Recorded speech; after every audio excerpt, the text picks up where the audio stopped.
Fala, moçada, vamos lá para a nossa aulinha de fluxo de calor, certo? O que é fluxo de calor? Fluxo, gente, de qualquer coisa. O que é fluxo? É quando uma quantidade de alguma coisa passa em um determinado tempo. Por exemplo, o fluxo de carro na sua rua, fluxo médio de carro na sua rua.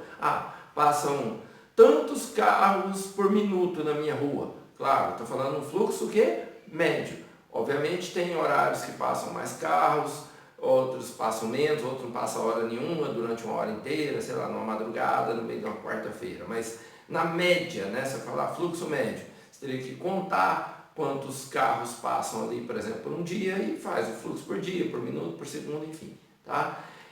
Fluxo de uma fila de banco, de entrada de pessoas num banco, num shopping, qualquer coisa, tá? Mas nós estamos querendo tratar então do fluxo de calor. Então, o que é o fluxo de calor? É a quantidade de calor que atravessa uma determinada região, tá?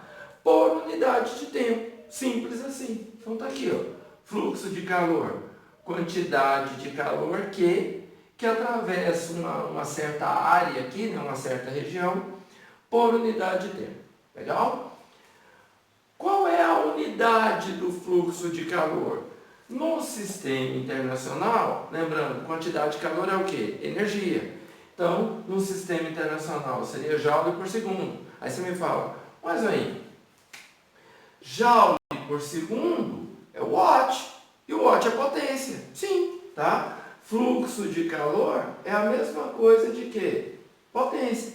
Tanto que é comum vocês verem em exercício, ou algum exercício de calorimetria que envolve fluxo de calor, o cara vai lá e fala assim, um forno tem uma potência, um forno elétrico tem uma potência de 200 watts. O que significa 200 watts? 200 joules por segundo. É a taxa de fornecimento de calor daquele forno. Ok? Então, sistema internacional, joule por segundo. Outras unidades, as que eu chamo de usuais, unidade usual. Caloria por minuto, caloria por hora, caloria por segundo, tá? Mas a unidade, normalmente dentro da calorimetria mais usual, é usar para a quantidade de calor a caloria. Legal?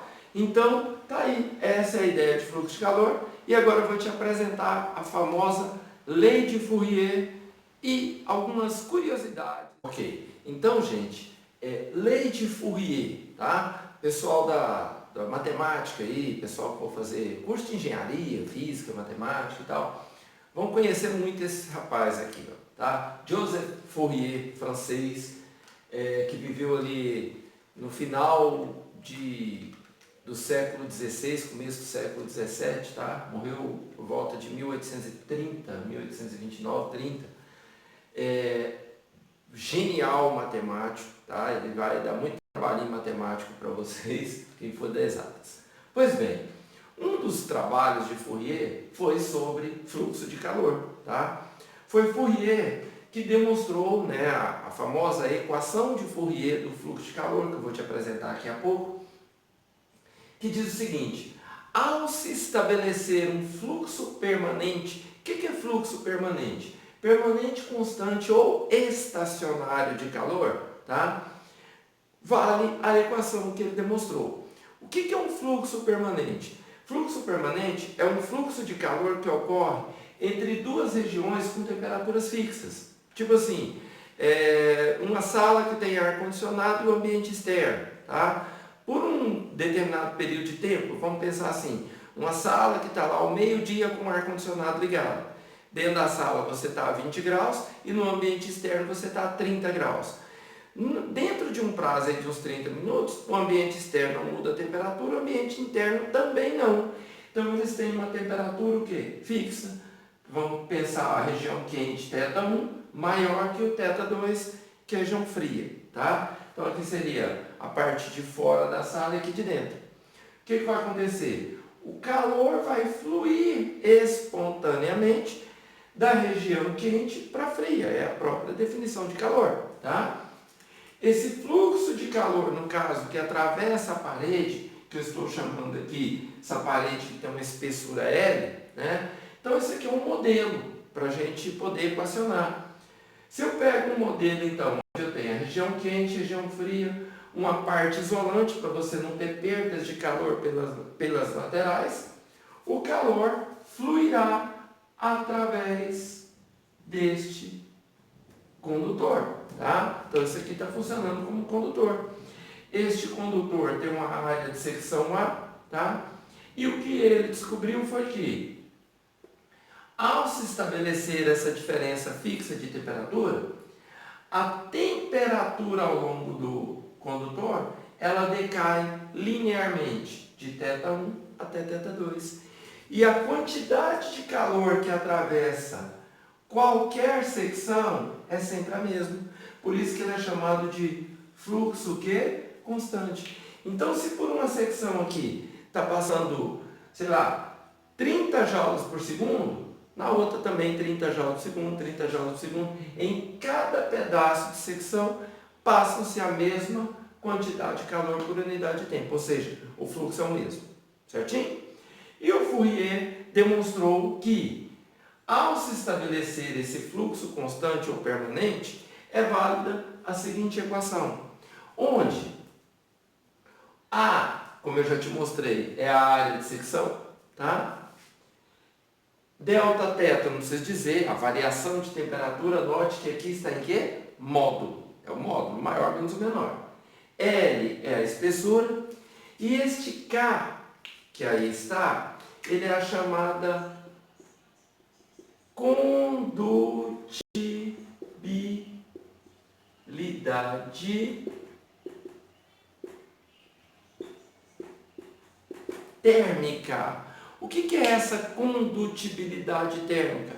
É a maior ou menor facilidade que o condutor tem de propagar, de conduzir o calor. Por exemplo, madeira tem alta condutibilidade ou baixa? Baixa. É difícil passar calor pela madeira. Já o ferro, tá? Os metais em geral, eles são o quê? Bons condutores. Lembre-se, normalmente um bom condutor térmico também é bom condutor elétrico, tá bom? E de regra, não é 100% não. Pois bem, essa fórmula, ela tem algumas curiosidades. Por exemplo, eu sempre gosto de falar em sala de aula sobre aquilo que as pessoas chamam de instinto, eu chamo de inteligência corporal, né? O que é sentir frio?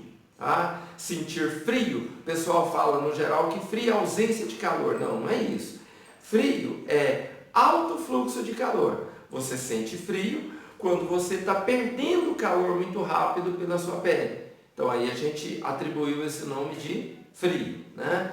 Então eu sempre faço uma brincadeira com os meninos, que é o seguinte, o nosso corpo, a gente nasce com uma certa inteligência corporal.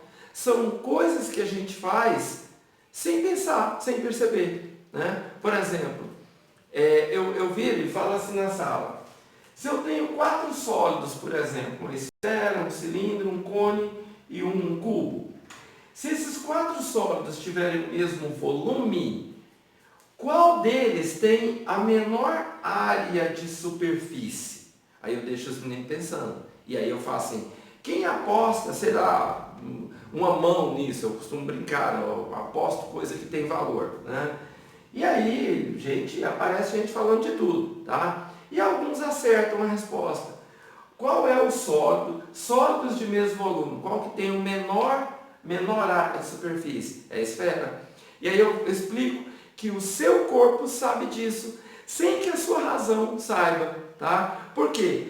O seu corpo, de alguma maneira, conhece essa equação, tá? E como que ele conhece? Ele pensa o seguinte, imagine que você está dormindo num lugar que está frio, né? No seu quarto, deixou a janela aberta, o ar-condicionado ligado, não sei. E, de repente, ficou muito frio e você está com pouca roupa e não está coberto.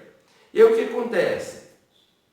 Estabelece-se uma diferença de temperatura entre a parte interna do seu corpo e a externa, tá? Então, se está estabelecida uma diferença de temperatura, a espessura da sua pele não vai mudar.